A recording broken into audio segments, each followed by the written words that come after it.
दिल थाम कर बैठिए दोस्तों, मंत्री जी हमारे बीच आ चुके हैं। अब वो एक बार फिर रावण को तीर मार कर हर साल की तरह बुराई पर जीत हासिल करेंगे। मारने नक्की करो।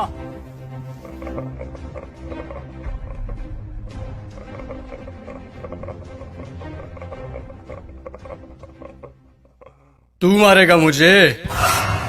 तुम सब यहाँ मुझे मारने इकट्ठे हुए हो? अरे तुम्हारा खुद का कोई ईमान धर्म नहीं है, तुम मारोगे मुझे? और एक बात बता, पिछले साल तो कोई और आया था मारने मुझे, इस बार वो नहीं आया? वो लाल साल वादा पूरा कोनी करिया सा तो हम की मैं आया हूँ सा। तुम सब अंदर से एक जैसे के जैसे हो। ठीक भीड़ इकट्ठी हुई है मुझे मारने के लिए आज। मैं माता सीता को लेकर गया था, इसीलिए मारने के लिए इकट्ठे हुए ना तुम सब आज।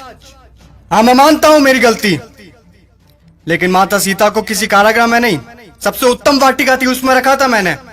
और हाथ लगाना तो दूर, गलत नजर से देखा तक नहीं था मैंने माता सीता को। और तुम्हारे यहाँ छोटी छोटी बच्चियों को दरिंदे उठाकर लेकर चले जाते हैं, उनके साथ रेप करते हैं। उनको तो तुमने कभी ऐसे इकट्ठा होकर जलाया नहीं। वो दरिंदे क्यों खुलेआम घूम रहे हैं आज भी, मुझे ये बताओ। आए हैं मुझे जलाने। अब चोटे तू बता।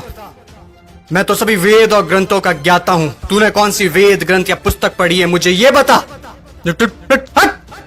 पांचवी फेल मेरे समक्ष बोलेगा तू? चुपचाप खड़ा रह तू। देख, मुझे ना केवल संगीत का शौक है, बल्कि सभी रागों का, सुरों का और वाद्य यंत्रों का ज्ञान भी है। तुझे क्या ज्ञान है वाद्य यंत्रों के बारे में? ये मारने आया है मुझे। अब तुम लोग सुनो, मेरे जैसा महादेव का भक्त ना तो कोई हुआ है, ना मेरे जैसा महादेव की भक्ति किसी ने की है। और तुम लोग, तुम्हारा भी कोई जमीर नहीं है। भगवान पलटते समय नहीं लेते तुम। काम हुआ तो ठीक, तो चलो महादेव के पास, हुए तो चलो महादेव के, नहीं हुए तो चलो इस बार बालाजी के चलते हैं। क्या हुआ?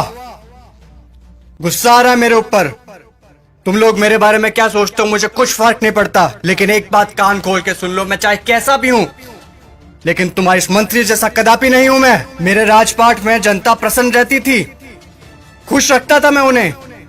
इसकी तरह पटाखों की चोरी कभी नहीं की मैंने। बोलूं, बता दूं सभी को, ये दुष्ट, ये तुम्हारा मंत्री दुष्ट एक नंबर का, ये कागजों में लिखता है कि रावण दहन के लिए 50 पेटी पटाखों के लगे, और लगा था 5 भी नहीं है। ये सब इसके घर पे जा रहे हैं। और तुम लोग क्या कहते हो? बुराई पर अच्छाई की जीत। कहां हुई, कहां हुई बुराई पर अच्छाई की जीत? जब तक तुम्हारे मन में चोरी, गद्दारी, लालच, वासना, द्वेष, अहंकार जैसी भावनाएं जीवित है, बुराई कैसे मरेगी? बुराई मर ही नहीं सकती। तुम लोग मुझे खत्म करने आए हो ना? अरे मेरा खात्मा तो मेरा अहंकार कभी कर चुका। अब अगर मारना है, जलाना है, तो अपने अंदर छुपे रावण को जलाओ, उसको मारो। सच्चाई और अच्छाई को अपना लो, बुराई अपने आप खत्म हो जाएगी।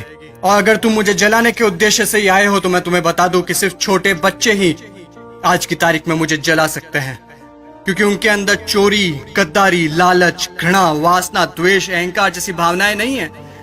असल में वही हैं ईश्वर का स्वरूप।